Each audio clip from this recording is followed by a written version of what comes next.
Okay, we'll go to call public comment. Yes?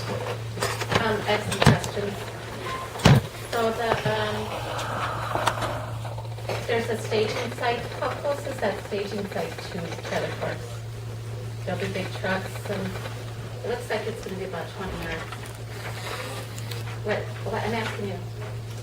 If you want to talk about specifics about the plan, I can talk to you without taking that everybody's time. If you want to do that one. Just in general, though, questions, during the public comment are supposed to be addressed to the chairman. You're right. so. The staging site is on Moore Park Road, right?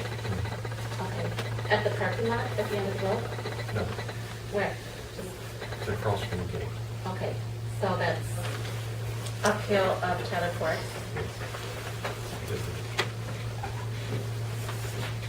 Okay, so these little popcorn blasts, there's 701 of them on the bulk sampling plan. What's in that and how far down do they go? The bulk sampling plan. Wait, what, you want to know what? How far they're going to go down? Yeah, they're making it sound like they're not going to blast, and there's plans for 701 of these blasting holes, and they're making them sound like popcorn blasts, and I'm wondering, I'm concerned about Tyler Forks. With the new mining bill, that Aznaris and that exceptional waters are not protected like they were. So as we go into this, we're talking about 700 blasts, which is uphill of Tyler Forks. There's streams by these sample sites that were just like covering up or something. And so I'm concerned about this, and I don't like, it's just like popcorn blasts. I mean, Well, it's come not on. like a movie show where it's lethal weapon and Right. just a little poof. Yeah, the ground might come up maybe a foot or two, and that's going to be the extent of it. I'm sorry, what? I said the ground will probably come up maybe a foot or two, right where that, that's the, So 701, and there's endangered species up there, the They wood said turtles. they had a plan not to blast it off. They said they think, like, I was just up there today, and they think it's frozen. It's not frozen. I went through the ice. It's wet up there. Well, there's frost, but I guess it ain't that far on. By the time you get to February. You guys, take a walk up there. It's wet. It's wet. There's streams there right now. I went through the ice. I heard we shouldn't. okay, any other ones? Yeah. I was just curious with the new, get the wording right, the Plan Development District Ordinance, is it the same kind of public input process as with a normal ordinance where there's the hearing at the end, or is there opportunity during the development for public involvement in that, or how does that work? Well, there'll probably be two avenues of input, basically. The zoning committee will be meeting on a regular basis, and I'll be giving them updates on where we are with development. So there'll be those meetings where the public will be able to hear where we are with it, as well as, we generally have public comment on our agendas. And then also there will be a public hearing like we had with the last round, like we had in June. And that's one thing I did forget, just to remind you guys, I did include all the public comment in your packets. Yep, I saw that. And that includes, not stuff that folks said at the public hearing, but it's all emails, letters, those sorts of things. So Okay. just so everybody knows that information did get to the zoning committee. And as we move forward, members of the public should also feel free to continue to send me information, and I will pass that information along to the zoning committee. If you don't want to speak at a public comment, you can email me or mail me or whatever you need to do, and I can pass that information along. So as we're going through the process and people are learning more about the plan development, then I'm sure there's going to be more questions generated at that time. So anytime during this process at the zoning meetings, if people have questions or comments, they can email them to you, and then the whole And board we will can get address them, them. and we can address them as they come in. So Yeah. this will be an ongoing process. Right. Yeah, I mean, it's definitely, just like any other ordinance we do in Iron County, it's a public process, so, Can I ask a quick follow-up? yes.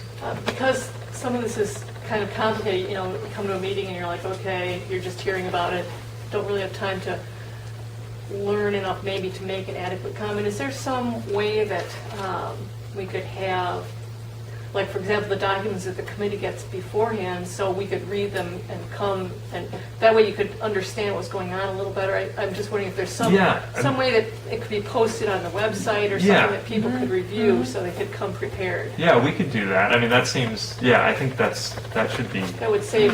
if I have something specific, like I gave a few different things today. Actually, I received them today too, so I wouldn't have been able to get them on the website for this round, but in the future, absolutely. I mean, that's fine. And actually, I will put the information that we got today, I will put that on the website now so folks can review that as well. But yeah, that's a good idea. Great, So. thank you. Okay. Yes. I'll be very brief. I just wanted to thank this committee for having this public comment period. I know it's awkward for you and it takes up time, but you are our elected representatives, and I thank you for this opportunity, and I hope that other committees and the county board also keep this comment period on their agenda. Thank you. All right. I have a question. Why is Iron County interested in having a mine when there's all this scrap metal that's all around and in the landfills? There's plenty of metal, and there are waste management companies that could recuperate that waste metal. I mean, why do you want a mine? I know for a fact that all the junkyards that were up here got cleaned out, so I don't know if there's a lot of them still sitting around the country. That I can't tell you, but I know down our way, Bruce, he had his cleaned out. The one over in Ironwood was cleaned out, so I don't know where all this scrap is. I understand where you're coming from. There's a lot of, first of all, Iron County's got an unemployment rate of 12.7%, I believe, okay? And it's a free country to do what you want, basically. And if the mining company is looking into possibly mining this, okay. You gotta understand, even if Iron County didn't want the mine, say we don't want this mine, we can't really stop ourselves, Iron County. What we're trying to do here, if Gogebic Taconite mines up here, we're trying to make sure they do it correctly. And this is what we're trying to do. I understand a lot of you don't want this mine to go, but if the mine does go, we have to be able to regulate it the best that we can. And that's pretty much what we're trying to do. Yeah, we don't I want don't to know come what up else here to say and to float in the this, question. just like We just you wouldn't can't- want in your backyard wherever you live, This is our home too. We want to make sure that this is done right. And I know that the DNR and the EPA and everybody is going to be watching over this with tight reins. I mean, They only want a stormwater permit now. this is just preliminary. I mean, this is the first step. I mean, there's going to be many steps that are going to be taken in this. See, the You gotta biggest, remember the that. biggest thing with this is, you have to understand, this is my own opinion, not the rest of the board's opinion. Nobody's gonna take care of Iron County, The DNR ain't gonna take care of us. They might, the mining company sure as hell ain't. They can say whatever they want, but they're here to make money. So Iron County, the county board has to take care of Iron County. We can't depend on these other people to do this. This is what we're trying to do to the best of our ability. You don't get this stuff ahead of time. We get it, we're studying it. Hell, I don't know what it says most of the time, but I've read it a number of times. It's difficult.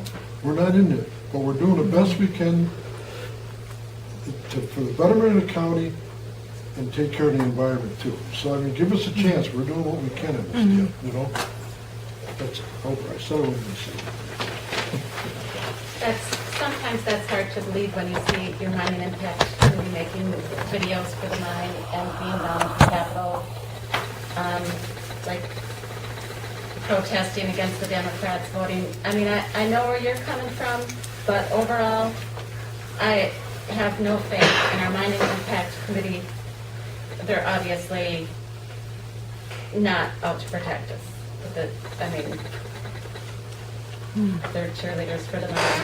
That's it. Okay, you got your point across. Okay, any other I ones? ain't selling my soul to anybody, Marie. I'm for Iron County, okay? I ain't selling my soul to GTAC to anybody, right? Well. Well, anyways, let's, There's another, you guys. there's another question over here when you're, Yeah, we did. did you have Oh, a yeah. comment? Actually, I didn't have a specific question. I had a comment. I come from Ontonagon County where the unemployment rate has been very high for a very, very long time. And I would say that every other house has a sign that says we support mining. And they think of their grandfathers and great-grandfathers who worked in the White Pine Mine before it was closed. And that brought those families into the middle class. It supported a whole generation. Generations. But I would like to draw a comparison, if I could, to the independent, strong people in the UP and the independent, strong, resourceful, proud people in Appalachia who had the tops of mountains blown off and the water run off and contaminated. And I'd just like to say this very briefly. My very dear friend Chris Molyneux, who came from this area, you may have known Larry and Ann Molyneux from Ironwood. She was a counselor at the school at Mellon, and she helped a lot of kids there. And she also, prior to that, in the 80s, worked for the Clean Water Sources down, a nonprofit in the South, in Appalachian country. And she saw the effects of the runoff on people's health. And she passed away, and I just want you to remember that a lot of promises are made, but we can't always keep our promises when we're dealing with Mother Nature. Thank you.